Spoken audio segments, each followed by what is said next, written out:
Latest episode দেখুন একদম add free.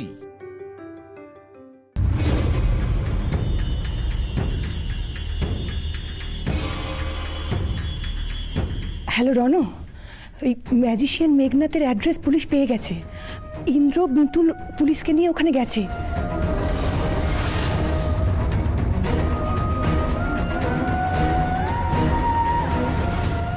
যাক, যেখানে ইচ্ছে যাক,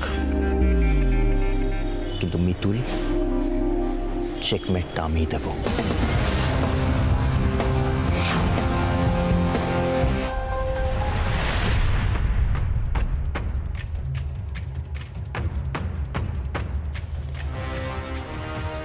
দাদা বলছি, ম্যাজিশিয়ান মেঘনাথের বাড়িটা কোথায় একটু বলতে পারবেন? ওই যে পেছনের বাড়িটা। ধন্যবাদ দাদা। আসুন আসুন।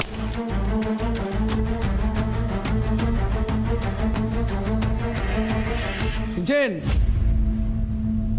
শুনছেন মেঘনাথ বাবু? মেঘনাথ বাবু শুনতে পাচ্ছেন? কি হলো অফিসার, সাড়া দিচ্ছে না কেন? উনি বেঁচে আছেন তো? কিছু তো বুঝতে পারছি না। মেঘনাথ বাবু, ও মেঘনাথ বাবু। কে কে? দেখুন, আমরা থানা থেকে আসছি, আপনার সঙ্গে কিছু কথা আছে। আমার সাথে কথা? হ্যাঁ, আপনার সঙ্গে কথা ছিল একটু। বলো, কি বলবে? বলছি, মানিকপুরের কাছে একটা মাঠে আপনি ম্যাজিক দেখাতে গেছিলেন? না মা, না, আমি আর গেলাম কোথায়? বাড়ি বসেই তো 10 গুণ টাকা পেয়ে গেলাম। মানে বাড়ি বসে টাকা পেয়ে গেলেন? মানে ওই তো একদিন একটা লোক আমার বাড়িতে এলো, এসে বললো যে আপনার যে সামনে শোটা আছে সেখানে ম্যাজিক দেখাতে হবে না। কি আশ্চর্য, আপনাকে বললো আর আপনি সেটা মেনে নিলেন? আসলে আমি বুড়ো মানুষ, ম্যাজিক দেখিয়ে কত টাকা আর পাই? যে টাকা পাই তার থেকে 10 গুণ টাকা আমার হাতে এসে দিয়ে দিল আর কি। আমি ওনার কথা শুনে রাজি হয়ে গেলাম। বদলে কিছুক্ষণের জন্য আমার ওই যন্ত্রপাতিগুলো ব্যবহার করতে চেয়েছিল, সেগুলো আমি দিয়েছিলাম। বাবু, আপনার ফোনটা একটু দিন তো। দাদু দেখুন তো, এই লোকটা কিনা একটু দেখুন না। কি করে দেখবো মা, আমি তো চোখে দেখতে পাই না, অন্ধ।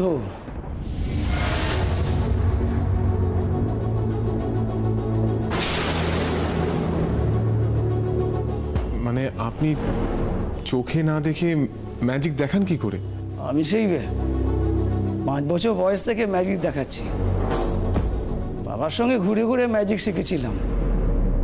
আসলে ম্যাজিক তো হলো হাতের খেল, মানে কৌশল। সেই কৌশলটা আমি অনেকদিন আগেই শিখে গেছিলাম। আমার সঙ্গে ওই কাজের লোকটা থাকে।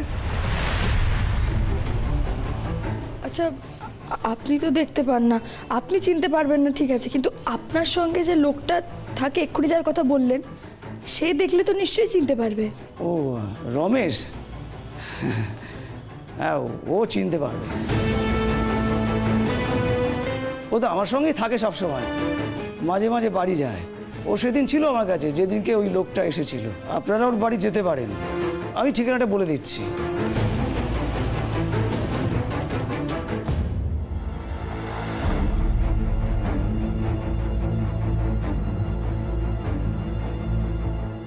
অনেক ধন্যবাদ দাদু আপনাকে। কিন্তু চলুন চলুন।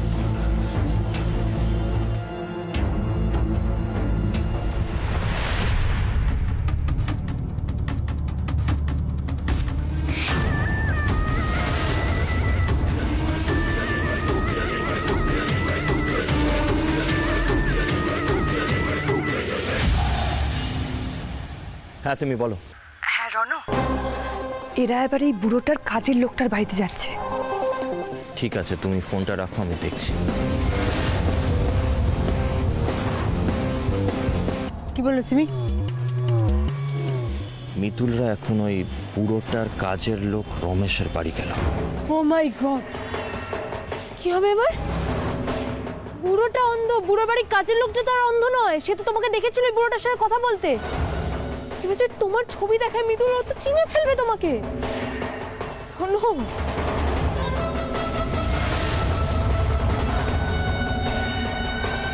তুমি আমাকে একটা কথা বলেছিলে না অনুরাধা? আমরা অনেক বড় একটা যুদ্ধে নেমেছি, আর এইসব বড় বড় যুদ্ধে ছোট ছোট দু একটা লোকের বলি তো চলতেই পারে, তাই না?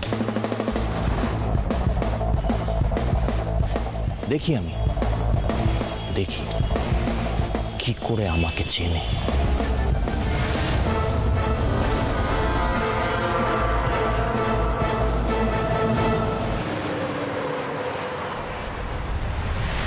আর এই তো এই বাড়িটা, এত ভিড় কিসের এখানে?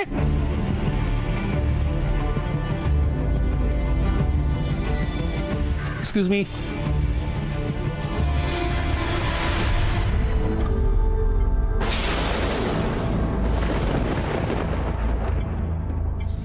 কি ব্যাপার অফিসার, কার বডি এটা? স্যার, এই বাড়িতে যিনি থাকতেন রমেশ, উনি সুইসাইড করেছেন। রমেশ মানে মেঘনাথ বাবুর বাড়িতে যিনি কাজ করতেন তিনি? হ্যাঁ স্যার। কি হয়েছিল কিছু বলতে পারবেন? স্যার, সেসব কিছু জানতে পারিনি এখনো, আমরা তো এই কিছুক্ষণ আগে খবর পেয়ে এলাম। লোকটা এভাবে চলে গেল। কি আর করা যাবে Mitul madam, it's just shear bad luck. এখন তো আর সত্যি কিছু পাওয়া যাবে না। চলুন, আসুন মিস্টার লাইরি।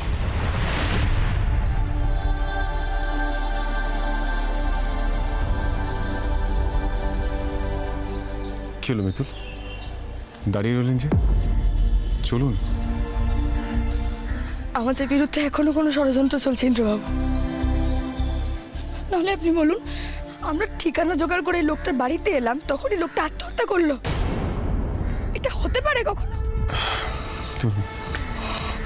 আমি সত্যি বুঝতে পারছি না কিছু। খুব ভয়ানক লোকের পাল্লায় পড়েছি আমরা। আপনি বুঝতে পারছেন? একের পর এক প্রমাণ লোপাট করে দিচ্ছে, ঠান্ডা মাথায় খুন পর্যন্ত করে দিচ্ছে। আমি জানি না লোকটা কে, রণদাদা নাকি অন্য কেউ, কিন্তু যত তাড়াতাড়ি সম্ভব লোকটাকে খুঁজে বের করতে হবে ইন্দ্রবাবু, নাহলে সর্বনাশ হয়ে যাবে। এরকম যে কত মানুষের প্রাণ যাবে আমরা জানি না।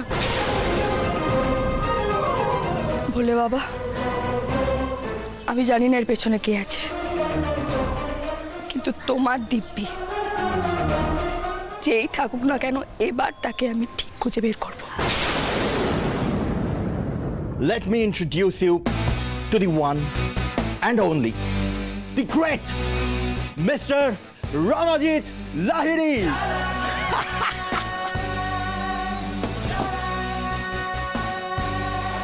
আমি তো আপনার ফ্যান হয়ে গেছি স্যার, ফ্যান হয়ে গেছি আপনার। You are great.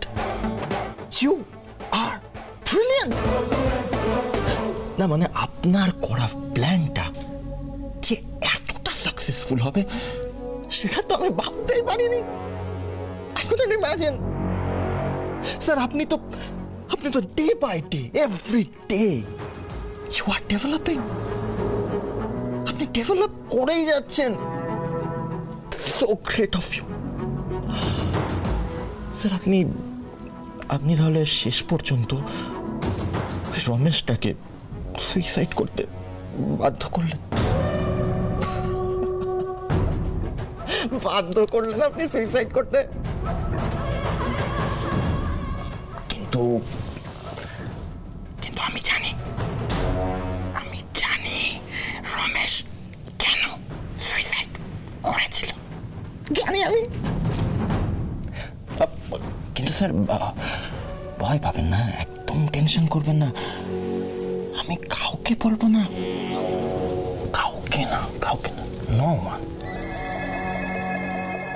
আপনি রমেশের বাচ্চাটাকে মেরে ফেলার ভয় দেখিয়েছিলেন না?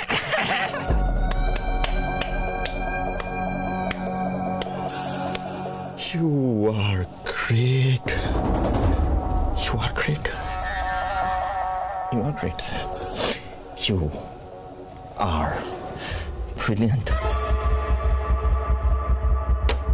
Cheers. এ কি রণ, কার সাথে কথা বলছো? একা একাই বকবক করছো? Simi! Simi, my beautiful wife. আমি একজন গ্রেট ম্যান, দ্য লেজেন্ড, এর সাথে কথা বলছিলাম। Great man? কি বলছো, কে? Of course, Ranajit Lahiri. The one and only Ranajit Lahiri. এমন প্ল্যান করলো যে মিতুল বুঝতেও পারলো না যে রমেশ কেন সুইসাইড করলো। Really Ron, amazing! কি করেছো তুমি? কিন্তু রণ, আমি যে তোমাকে এত হেল্প করলাম, তাহলে আমার পাওনাটা? Of course, darling. Of course.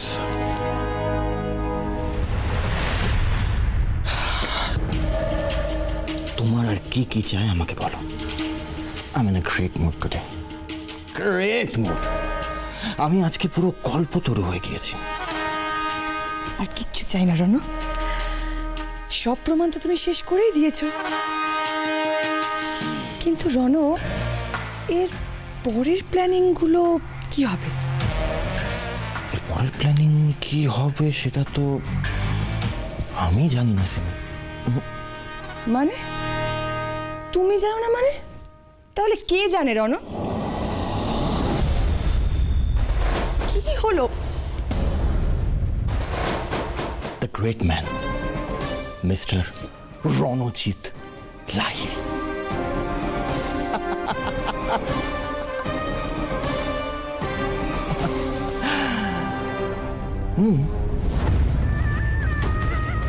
Mr. Ranajit Lahiri.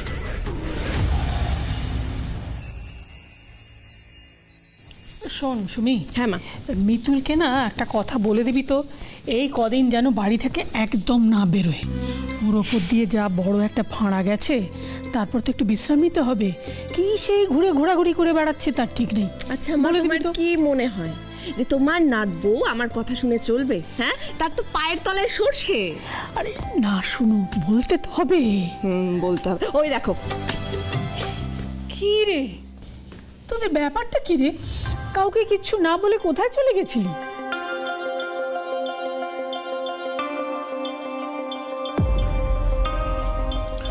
আমি আসলে মিতুল তো এতদিন হসপিটালে ছিল, তাই চার দেওয়ালের মধ্যে ভালো লাগছিল না ওর।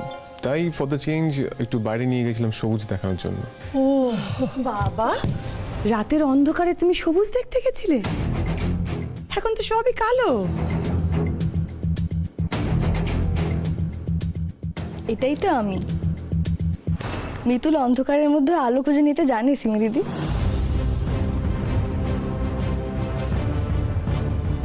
সেটা আমিও জানি মিতুল। এখন না বেশি বেরিও না, একটু রেস্ট নাও। আর তোমার জন্য ফল কেটে এনেছি, একটু ফল খাও। আমি রাতের বেলা ফল খাই না গো সিমি দিদি। চিরকাল শুনে এসেছি সূর্য ডোবার পরে আর ফল খেতে নেই। আর ইন্দ্রবাবু, আমাকে কালকেও একবার এরকম বেড়াতে নিয়ে যাবেন তো। সত্যি বাইরে সবুজ দেখলে আমার মনটা খুবই ভালো হয়ে যায়। আচ্ছা ঠিক আছে, আপেলটা যখন কেটেই নিয়ে এসেছি, এক পিস খেয়েই নাও না। তোমার তো সবুজ দেখে মনটাও ভালো আছে, তাই না? যে কাজগুলো করতে গেছিলে সেগুলোও নিশ্চয়ই ঠিকঠাকই হয়েছে। ইন্দ্র, মিতুলের ডক্টর কি বললো? নেক্সট চেক আপ কবে? সিমি দিদির শেষ কথাটা তোমায় ভাবাচ্ছে। যা চেয়েছি সব মনের মতো। বুঝতে পেরেছি বলে বাবা। তার মানে আমি যেটা চাইছি সেটা বন্টন করার জন্য এরা সবাই উঠে পড়ে লেগেছে। আমার কাজটা হয়নি বলেই সিমি দিদি আমাকে খোঁচাটা দিল। ইন্দ্রবাবু, আসুন। এই মিতুল, দেখছো কোথায় কোথায় চলে গেল? এই মিতুল, কিছু তো বলে যা। তুমি একদম চিন্তা করো না পিসিমণি, আমি যাবো আর আসবো, আর এসে তোমাকে আমি সব কিছু বলছি, ঠিক আছে? আরে দেখেছো মেয়ের কাণ্ডটা, দেখেছো? না বলে কই কোথায় চলে গেল। এই তো সবে এলো, তার মধ্যে আবার তাড়াহুড়ো করে বেরিয়ে গেল। সত্যি এদের নিয়ে না আর পারা যায় না। উফ, এখন আবার কোথায় বেরোলো? না না না, আমাকেও বেরোতে হবে। কোথায় তাড়াতাড়ি গাড়িতে উঠলে, আমাদের এক্ষুনি বেরোতে হবে।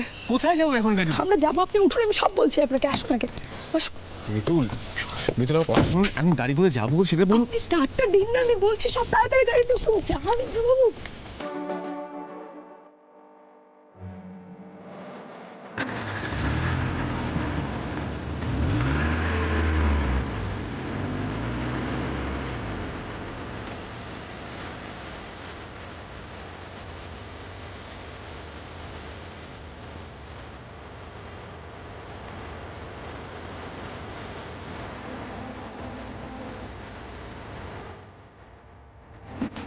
মিতুল, আপনি কিন্তু এখনো বললেন না আমরা কোথায় যাচ্ছি।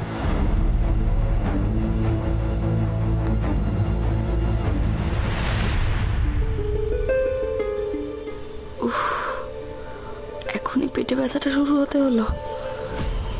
আমি যদি ইন্দ্রবাবুকে বলি, উনি তো আর যেতেই দেবেন না। না না, পেটে ব্যথা একটু পরে ঠিক হয়ে যাবে, আমাকে যেতেই হবে।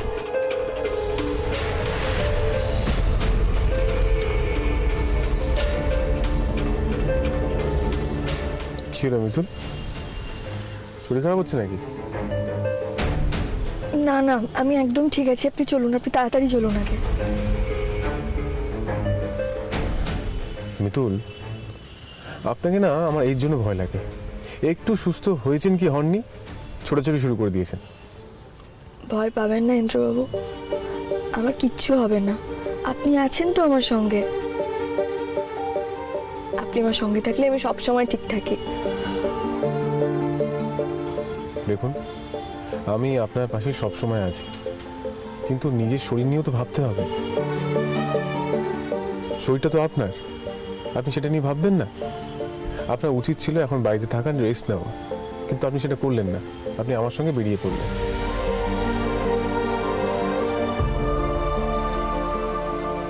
আমি রেস্ট নেব না ইন্দ্রবাবু। সিমি দিদি ইচ্ছে করে আজকে আমাকে জ্বালিয়ে দিল। শুনলেন না আপনি আমাকে কিরকম বললো? আজ সারাদিন আমি যা যা চেয়েছি তাই তাই পেয়েছি কিনা।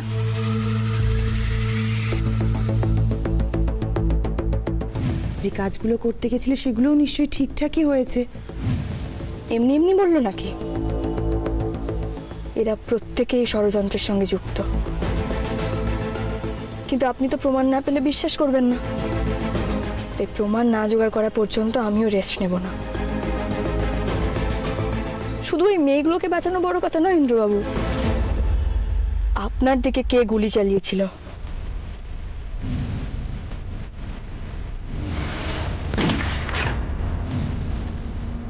আমাকে কে মাকড়সার বিষ দিয়েছিল সে সবকিছু আমাকে জানতে হবে।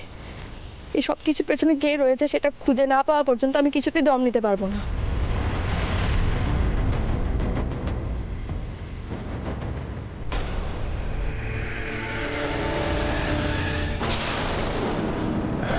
মিতুল, মিতুল, আমি বুঝতে পারছি, কিন্তু তা বলে এত তাড়াহুড়ো করে। তাড়াহুড়ো কেন করছি? দেখুন, সিমি দিদি আমাদের ফলো করছে। কি বলছেন কি?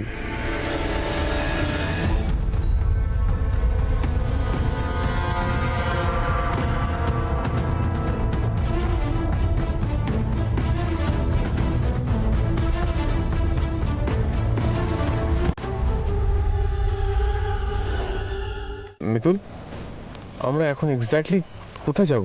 বলছি, সব বলছি। তার আগে সিমি দিদির চোখকে ফাঁকি দিয়ে পালান। জোরে চালান গাড়িটা, জোরে চালান।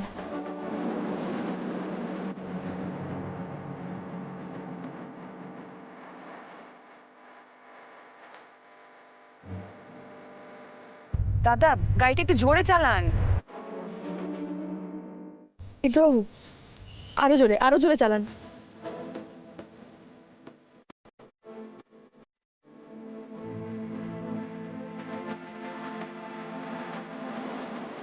ইন্দ্রবাবু, সিমিদিদি তো আমাদের পিছুই ছাড়ছে না।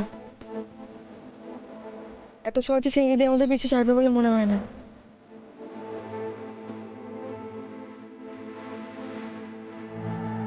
ইন্দ্রবাবু, আপনি ডান দিকের গলিটায় দুম করে ঢুকে যান।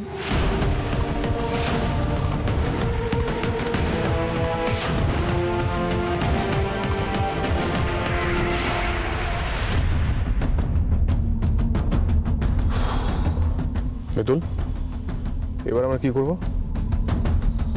আমাদের এখন জুলির কাছে যেতে হবে, জুলির খোঁজ পেতে হবে। দেখুন ইন্দ্রবাবু, ওই নকল ম্যাজিশিয়ানের খোঁজ আমরা পাইনি, কিন্তু আমার মন বলছে জুলির কাছে গেলেই সব সমস্যার সমাধান হয়ে যাবে। জুলির কাছে গেলেই আমরা জানতে পারবো আপনাকে কে গুলি করেছিল, আমাকে কে বিষ দেওয়ার চেষ্টা করেছিল, সব কিছু। দেখুন, আমাদের আর এক মুহূর্ত সময় নষ্ট করা যাবে না। চলুন আমরা থানায় যাই, পুলিশের সাহায্য নিতে হবে। চলুন ইন্দ্রবাবু, এক্ষুনি চলুন।